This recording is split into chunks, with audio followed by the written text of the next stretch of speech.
15 minutes of chaos that shook the world's biggest markets. What the heck is going on down here? I don't know. There is fear. This is capitulation, really. All the way down. On May 6, 2010, without warning, the US stock market and futures markets just crashed. Can't be there. That is not a real place. The flash crash which wiped $1 trillion off the value of American companies in 5 minutes. To look at a price chart, it looked like a kind of runaway elevator. It took authorities 5 years, guys, to track down this lone British trader allegedly involved in a 2010 flash crash. Navinder Singh Saroo, dubbed the Hound of Hounslow, has been accused of manipulating the market. US regulators claim he made about $40 million. So Navinder Saroo, he seems to be, to all intents and purposes, like a sort of arch criminal mastermind. What they find is very different. We're in a working class neighborhood about 11 miles from the city center in the financial district. It was hard to believe somebody trading this size was just a lone trader, but that's where we were. I think it's ridiculous to say that this guy in this house in the suburbs in England took down the market? It's ridiculous. You know, if you really did, as the U.S. prosecutors allege, make $40 million, 3 people have now said to me, well, then why the heck is he still living on our street? On the one hand, he was a kind of common cheat. He purposefully manipulated the markets. On the other hand, he's this kind of genius kid from the wrong side of the tracks. He just decided to almost stick 2 fingers up at the man and the establishment. And I think everyone can kind of relate to wanting to do that.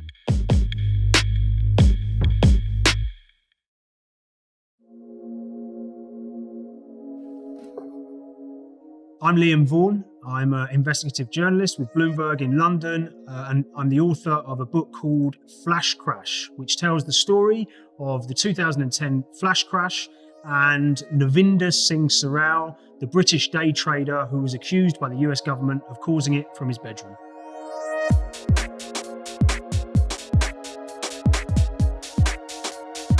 So Navinder Saroo was, in a lot of ways, quite an ordinary kid from a working class neighbourhood underneath the Heathrow flight path. Had a bit of a gob on him, was always very kind of fast and quick-witted, but also a little bit quick to kind of anger. He had this gift for multiplication and for rapid thinking and for arithmetic. After university, he opens a newspaper, and it's the Evening Standard, and there's an advert in there which says, "Wanted futures traders must work well under pressure," which, as you can imagine, is not how they typically recruit, staff at JP Morgan. But this was a job at these kind of fledgling entities that were known as arcades at that point in time. All the learning takes place on the trading floor among some of the best traders in Europe. Essentially, you eat what you kill. And that's something really powerful when you're seeking a career where you make your decisions and profit on those decisions on a daily basis. So Futex is above a Waitrose supermarket. It's about 45 minutes outside of the city of London, miles away from the skyscrapers of the city and Canary Wharf. At first it's a fairly shabby office, which has got connections to the world's commodities exchanges. Now, Nav had this kind of background in computer games. He was incredibly focused and gifted at games like Halo and FIFA. He was able, he found, to sit for hours and hours at a time, just focusing on one task until he'd mastered it.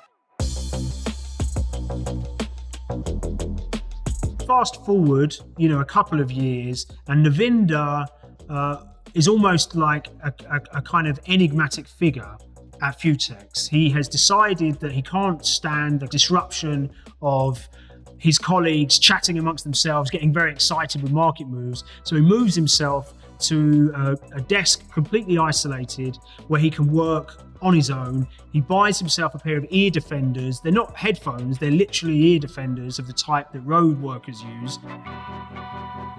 To the other traders there, lots of them, wannabe traders, he was almost like a godlike figure, because they would see how much money he was making, the size of the trades that he was placing, and it was just a complete mystery to them how he was able to do it.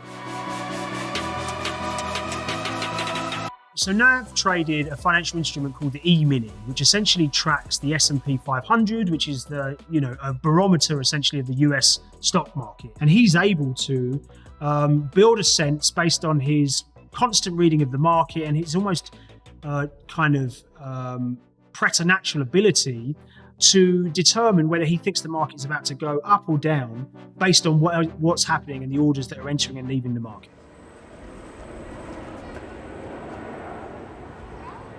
Nav leaves Futex in 2008 in the midst of the global financial crisis. The banking sector bore the brunt of the collapse, with shares in Europe's major banks tanking by as much as 9%. By that stage, he's in his late 20s, and he's already accumulated about $2 million. Lehman Brothers has just collapsed. I don't think anyone really expected a bank as big as Lehman to, be in a position that it's in now. The entire global financial system is, in danger. We are in the midst of a serious financial crisis, and the federal government is responding with decisive action.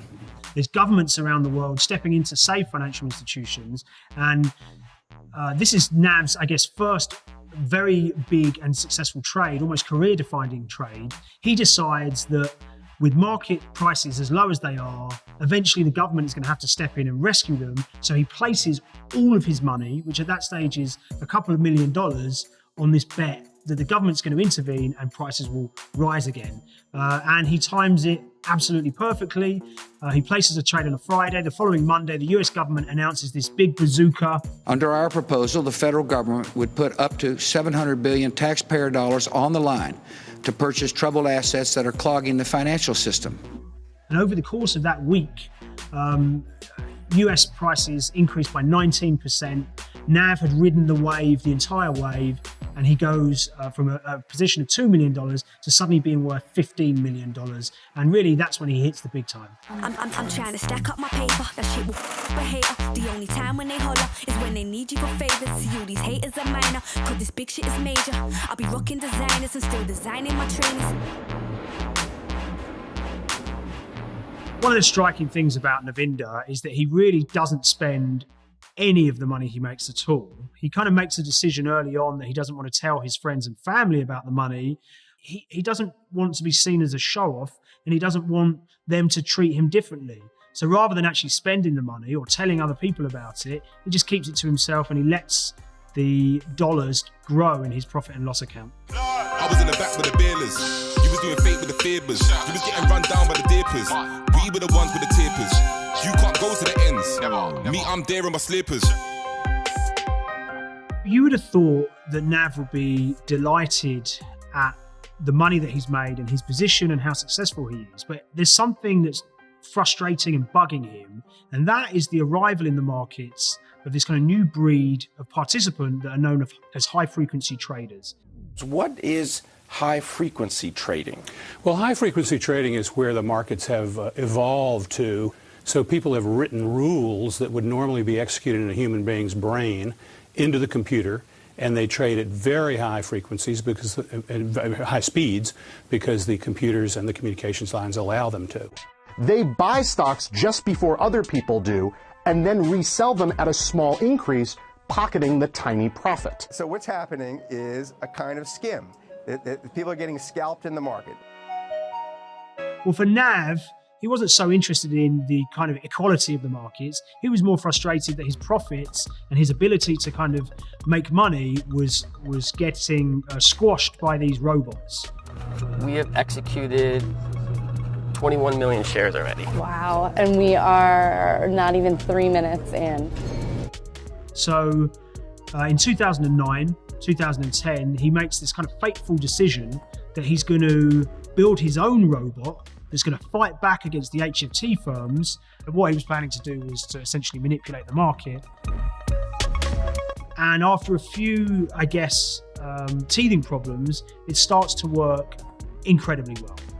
From his bedroom, he's able to routinely nudge the world's second largest futures market. He could quite easily make $500,000 in a day.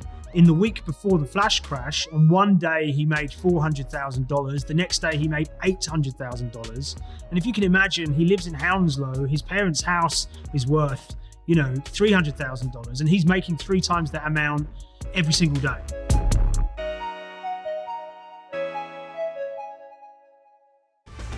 Welcome to Street Signs on this Thursday afternoon. A big afternoon as stocks accelerate their slide. May 6, 2010 is an extremely volatile day. There is a feeling that the European Central Bank and bankers have lost control of the situation.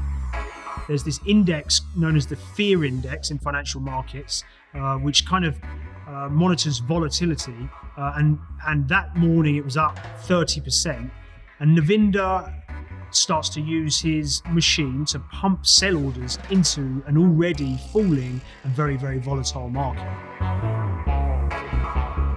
For Nav, if you can imagine a big wave surfer and he looks out at the swell and there's just huge waves, it's like the dream. It's like a once in a year long condition. He switches his computer on at 9:30 in the morning and he starts pumping these sell orders using his algorithm into the market. In the afternoon, he gets to a point where he's placing $200 million of orders and he's having this huge success. At 1:40 p.m. exactly, it's not clear exactly why. Maybe his mum had, called him down for dinner at 7 o'clock in London. Nav decides to switch the computer off. Great day's work. He's made $950,000. Completely wiped out. Now, exactly 1 minute after that is when the market starts falling at a rate and a velocity that it never has before. Traders say this is the craziest day they have ever seen. And Nav is essentially a bystander as the bottom falls out of the market, and we have this, very dramatic event that comes to be known as the flash crash. The flash crash, which wiped $1 trillion off the value of American companies in 5 minutes, the biggest sudden fall on record, before markets bounced right back. Officials are meeting this week with executives from the New York Stock Exchange and NASDAQ to see if the issue of different exchanges having different rules played a role in Thursday's rapid freefall. And over the next couple of months, there is a very deep dive into exactly what was going on that day, who was trading, and try and get to the bottom of this, really what was a mystery at that point in time. The US regulators, a few months later, produced this very detailed report in which they discuss what had happened. Nowhere to be seen in this 100-page report was any reference to manipulation, and certainly no reference to a guy in his bedroom in Hounslow. So Navinder, as you can imagine, is completely oblivious to these investigations in the US. And, he only becomes more and more successful after the flash crash. At this point in time, you start to have the exchange and the regulators almost noticing that he's cancelling a lot of orders. And famously, at one point in time, he gets a letter from the exchange asking him to essentially explain what he's been up to. And he tells them to kiss my ass. Ultimately, it wouldn't be the regulators that would catch Nav. It would be someone more like him, another day trader, who was operating not out of his bedroom, but in a small firm in Chicago, who was back testing his own software and happened to notice that on the day of the flash crash, there were all these weird blocks of orders that were entering and then leaving the market. And he blows the whistle and the information arrives at the CFTC. The CFTC at that point in time has spent years really being the regulator for agricultural markets. To understand and to be able to analyze what's going on in financial markets at a kind of granular level is incredibly complicated. And at that point in time, there's only a few people at the CFTC who've got that expertise. One of them is Jessica Harris.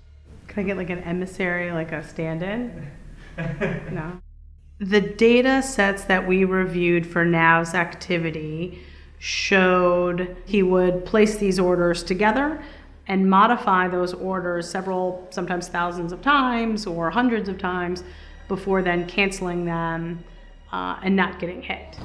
Yeah, so effectively U.S. prosecutors say that Navinder Sarao was engaged in illegal trading. They say that he was doing something called spoof and layering. Basically, traders will flood the market with the intention of with orders of a certain security, with the intention of then canceling those orders. And what that does is it artificially drives the price of that security up or down. So after a year or so, the CFTC start to become comfortable that they've identified genuine manipulation and massive scale manipulation. And so what they do at that point is they decide to get involved the Department of Justice. They're the ones that can throw you in jail. They're the ones that can subpoena you. They're the ones that you really don't want knocking on your door. So in February of 2015, a judge signs an arrest warrant for Nav. And at that point, essentially, his fate is sealed. He just doesn't know it yet. I tell that man don't speak. I don't want to hear that talk. I tell that man don't speak. I don't want to hear that talk. I tell that man don't speak.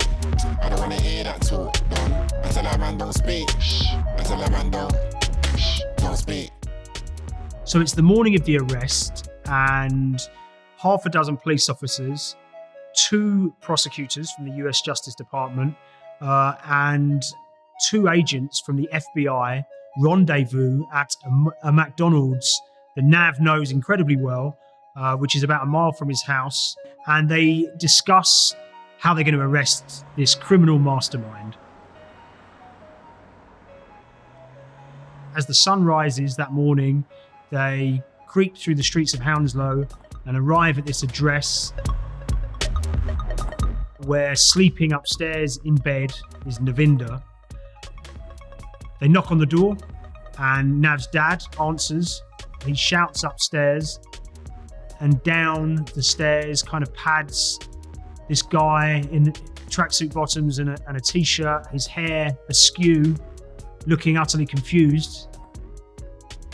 As he's led out of the house in handcuffs, he turns to one of the officers and says, "Can I run upstairs a minute, bruv? There's a football match on telly that I want to record." And the officer says, "I don't think you're going to get a chance to watch that for a while, son." You know, as it turned out, he wouldn't set foot in the house for another 4 months. Pretty hard for people in this neighborhood to get their head around. This is a real working class neighborhood. Excuse me, sir, is the family making any comment today? I'm really surprised, you know, I mean, I've lived here all my life, and I know a lot of the neighbours around here, everyone gets on, you know. Very, very nice family. I mean, his dad, not feeling well from quite a long time. So a lot of people in the markets, and particularly people like him that were on the outskirts, that were day traders, they sort of almost idolized this guy who had made a fortune from nothing and had found a way to fight back against a system in which, you know, the most well-funded and well-connected firms are the most successful. And for guys like, you know, for guys like them, it was almost impossible to be profitable. Ryan Chukot sat down with the former boss of the alleged flash crash trader, Navinder Singh Sarao. It can go one of 2 ways.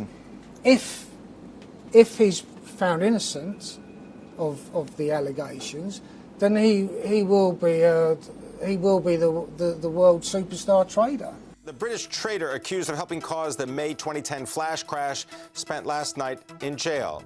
They threw the book at him. There was 22 criminal counts against him, which had a cumulative total of 380 years in prison. And the judge looks at how much money he's made and sets bail at £5 million. And, you know, for Nav, who's worth tens of millions of pounds, that should be fairly easy to get hold of. What's unclear to me is how much money he made. If he's such a great trader, I'm assuming he probably has $7.5 million just lying around. Yeah, so everybody's asking that question because he was granted the conditional bail, but he has failed to post the $7.5 million. So no, he's still in the clink. His lawyers start getting in touch with these various investment advisors who've taken Nav's money over the years, and suddenly they don't answer his calls. And it becomes clear, disturbingly over time, that all the money that Nav has put aside and all the profits that he's made over his successful trading career may not be safe after all. Has he been scammed out of $50 million?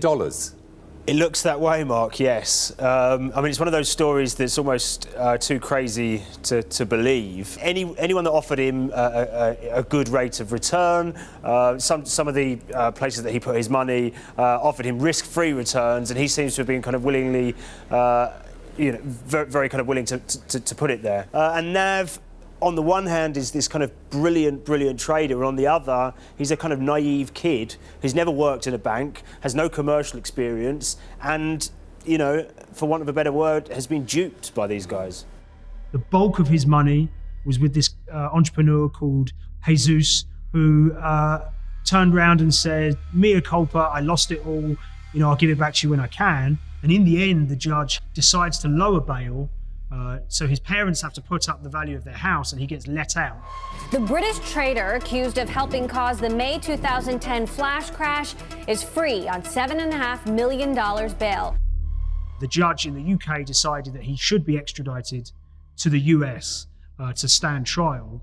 And what happens next is that his lawyer, who used to work at the Department of Justice himself as a prosecutor, flies to Washington and tries to strike a deal.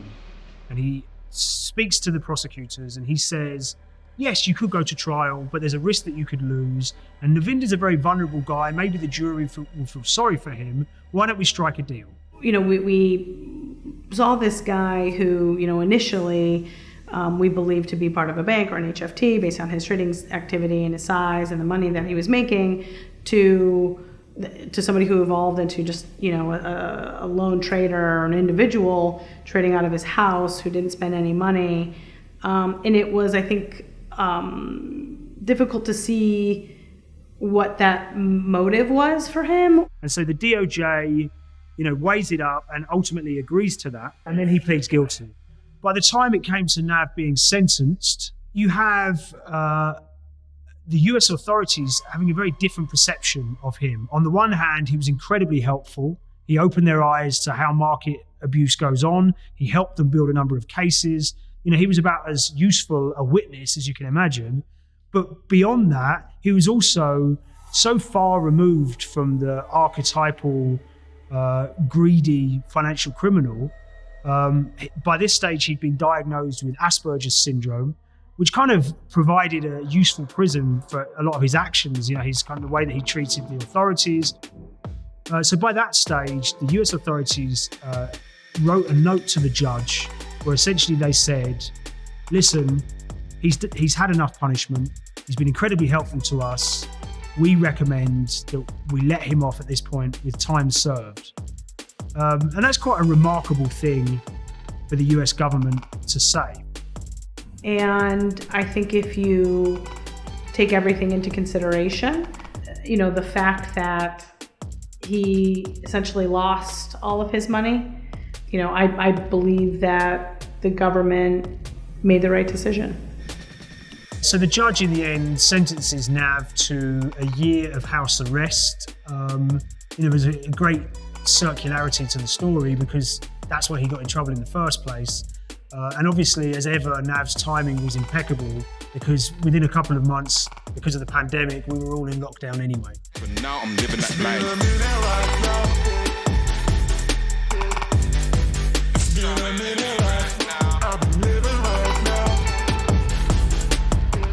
I traced Nav's finances very closely, and over the course of his trading career, he made in the region of $70 million. I would like to say that the hidden twist in the story is that Nav squirreled away a few million, and that, when this all blows over, he'll go to a desert island somewhere. But sadly, having looked very closely into it, I don't believe that's true.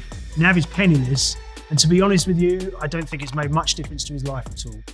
He still cycles around Hounslow on his bicycle. He still plays football with his mates once a week. He still gets a filet of fish from McDonald's. So for Nav, because the money never meant anything, hasn't changed his life too much. Now I'm living that life.